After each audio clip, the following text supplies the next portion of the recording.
भगवान शिव से वरदान प्राप्त कर जब शंखासुर लोगों पर अन्याय करने लगा, तब द्वारकापुरी के निवासी द्वारकाधीश भगवान श्री कृष्ण की शरण में आए।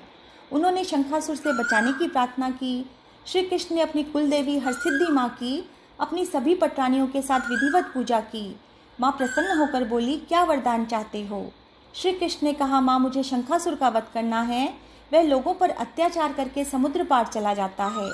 माँ ने कहा, ठीक है, तुम अपनी सेना लेकर आओ, मैं तुम्हारे बल्लम पर कोयल बनकर बैठूंगी। श्री कृष्ण अपने 56 करोड़ यादवों के साथ समुद्र किनारे पहुँचे। माँ हरसिद्धि देवी कोयल का रूप धारण कर श्री कृष्ण के बल्लम पर बैठ गई। माँ की कृपा से सारी सेना समुद्र पार हुई। श्री कृष्ण ने शंखासुर का वध किया। द्वारकापुरी से 14 किलोमीटर दूर सौराष्ट्र के ओखा मंडल में मिलनपुर मियानी गांव है, जहां श्री कृष्ण की कुलदेवी हरसिद्धि माता का मंदिर है। एक प्रचलित कथा के अनुसार मिलनपुर के राजपूत राजा की 7 रानियों में से एक रानी प्रभावती हरसिद्धि माता की भक्त थी। सभी रानियां नवरात्रि के समय 9 दिन व्रत तथा रात को मां का जागरण के लिए रास गरबा किया करती। एक दिन मां को गरबा की ध्वनि सुनाई पड़ी। हरसिद्धि मां एक सुंदर स्त्री के वेश में सभी रानियों के साथ गरबा खेलने लगी। प्रभावती का पति प्रभात सेन झरोखे में बैठकर सोचने लगा, यह 8वीं स्त्री कौन है। वह उस पर मोहित हो गया। रास के बाद जब देवी जाने लगी तो उसने रास्ता रोककर अपनी गंदी भावना व्यक्त की। माँ ने जब खड़क निकाला तो वह पैर पकड़कर गिड़गिड़ाने लगा और जीवन दान मांगा। माँ ने कहा, तुझे सजा के तौर पर मेरा भोजन बनना होगा। वह 1.25 पहर दिन बीतने पर मंदिर पहुँचता और खोलने वाले तेल की कढ़ाई में बैठ जाता।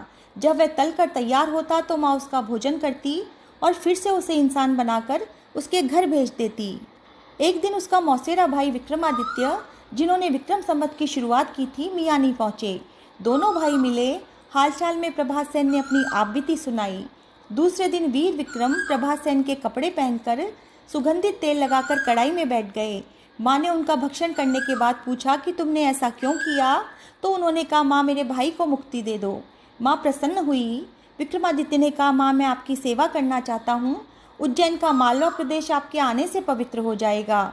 माँ ने कहा, मैं 7 वर्ष की कन्या बनकर आपके घोड़े के पीछे पीछे चलूंगी। शर्त यह है कि पीछे मुड़कर मत देखना। आप जहाँ पीछे मुड़े मैं वहीं रह जाऊंगी। जब विक्रमादित्य शिप्रा नदी के तट पर पहुँचे तो पीछे मुड़कर देखा कि वह आ रही है कि नहीं।